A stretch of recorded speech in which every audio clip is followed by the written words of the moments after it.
Une énorme tristesse vraiment par rapport à ce fait divers. Je dirais la plupart des faits divers sont en général révélateurs d'aspects de la nature humaine qui en général nous plongent beaucoup nous interloquent.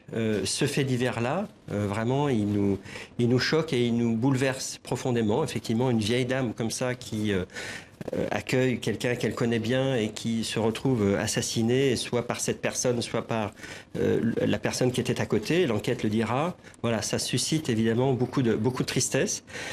Ensuite, ce que j'ai entendu aussi dans le témoignage, l'un des témoignages, c'est finalement les sentiments, c'est une réalité.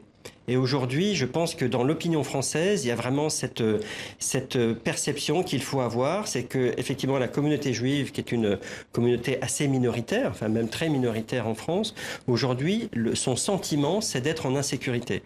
Et on sait aujourd'hui que les perceptions, ça vaut réalité, même si la majorité de la population va pas du tout percevoir cette réalité-là. Et donc aujourd'hui, ce sentiment de la communauté juive, c'est vraiment une donnée à prendre en compte.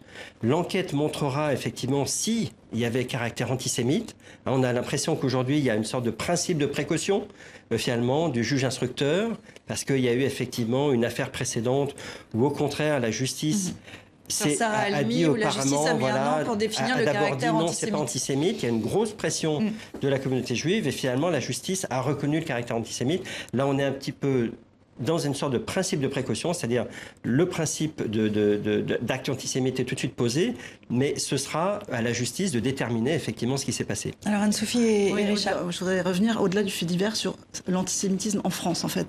Il y a un vrai paradoxe. En fait, les Français ne sont pas globalement antisémites. Année après année, les sondages montrent que les Juifs sont parfaitement intégrés.